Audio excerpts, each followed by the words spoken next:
The kitchen is definitely going to get hot. But if you cannot stand the heat, you got to deploy other means of getting your food.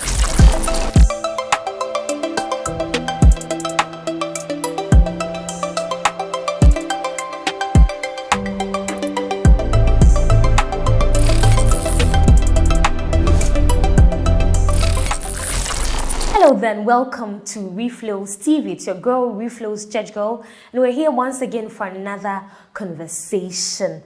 But do not forget that this video is powered by REFLO'S TV and REFLO'S Sanitary pads. Your well-being is our number one priority because you deserve the best. And always remember that there is dignity in doing it right. Now, today's question: should a wife be entitled to half after a divorce? Should a wife be entitled to half after a divorce? Whatever I'll be saying here is absolutely my perspective on this topic. Now, two people, a man and a woman, come together for the purpose of love. They find each other attractive, and I believe that originally when they come together, there is not that intention of separation. They come together because they love each other. They come together because they want to chart a certain course. And normally, they always look at a happy ever after ending. But life does happen. And sometimes divorce is a necessity. And this topic, relates to divorce and the issue of spousal rights to property. Now, let's talk about Ghana and let us look at this subject and how it has evolved to the current position. Looking at our law here in Ghana, it has actually transcended from a certain standpoint to the current position. Now, somewhere post the 1950s, this was the position of the courts. After a divorce, no matter how much a woman had contributed property-wise, it was only the man who was the legal owner of whatever property had been accrued after the marriage. It did not matter what you were contributing monetarily or whatever you had contributed in any wise. Everything belonged to the man. This was very, very unfair, especially to women. The law traveled and it came to a point of substantial contribution where the courts were looking at what had you contributed or what each party had contributed property-wise to the marriage. Now came the 1992 Constitution, which brought in the subject of joint ownership, where they were looking at a man and a woman having access, equal access to a property that was jointly acquired during the marriage, which also extended to the fact that after the dissolution of a marriage, whatever property that had been acquired during the subsistence of the marriage should be divided equitably between the man and the woman. And this has sparked mixed reactions. There have been times where women have felt, very cheated when it comes to some of these judgments. And there have also been times where men also have felt that they have been cheated. But first of all,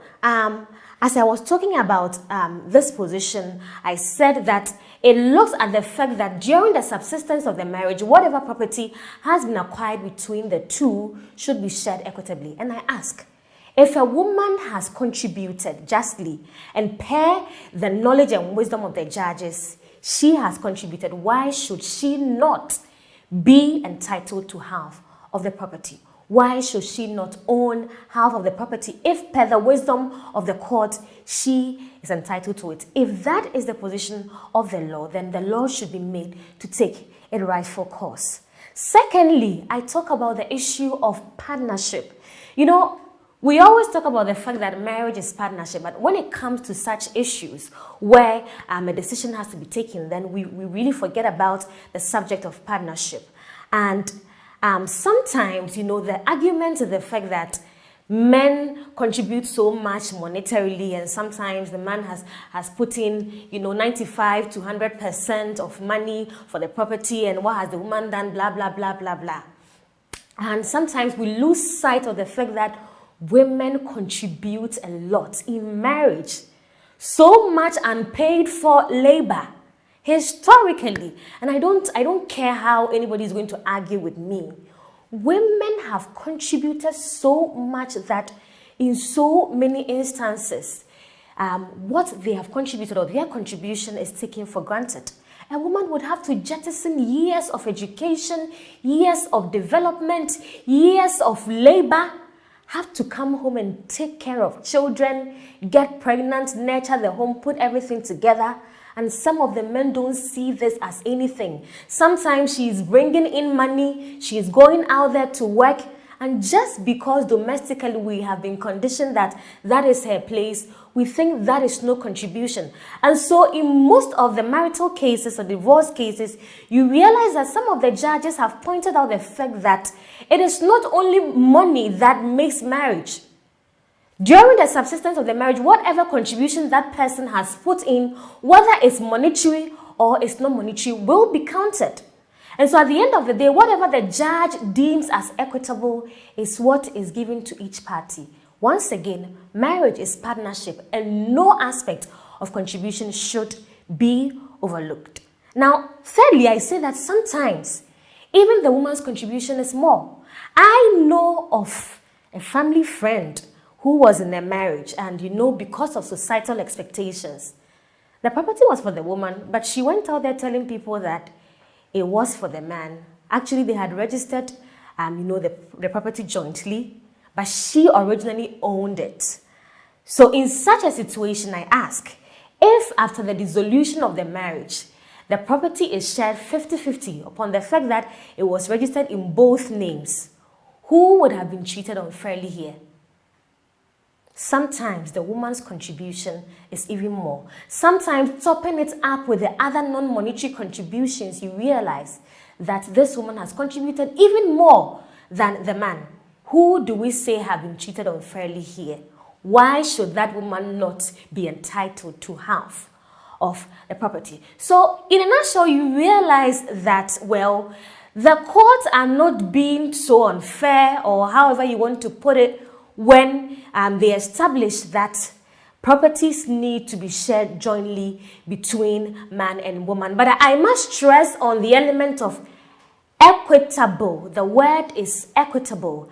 And here in Ghana and in so many jurisdictions where some of these laws are held, it is upon the wisdom of the court to decide whoever is responsible for whatever portion in a property. And let me say again, as I started, that the kitchen is too hot. This is the reality. So if you know you cannot yield yourself to this, then you may want to consider other aspects of marriage. But if you submit yourself to ordinance marriage, then you should be willing and ready to submit yourself to this part of the law. I know so many people will not be happy with me today. Some may be okay with it, some may not be okay with it. But this is also a call to lawmakers and people within, the judgment system to educate people out there, especially people who set out to undertake ordinance marriage, for them to understand the realities on the ground, so that when you go into marriage and you come out, you know what is out there for you. What do you think? I want to know your point of view in the comment section, but you want to like this video, do subscribe to our channel if you haven't, and keep feeding on content right here from REFLO'S TV. Will bring you nothing but the best, and we'll be seeing you same time next week, Monday, right here on YouTube on another exciting episode. Do not forget that this video is powered by REFLO'S TV and REFLO'S Sanitary Pads. Your well-being is our #1 priority because you deserve the best. Sign out. See you next Monday. Bye-bye.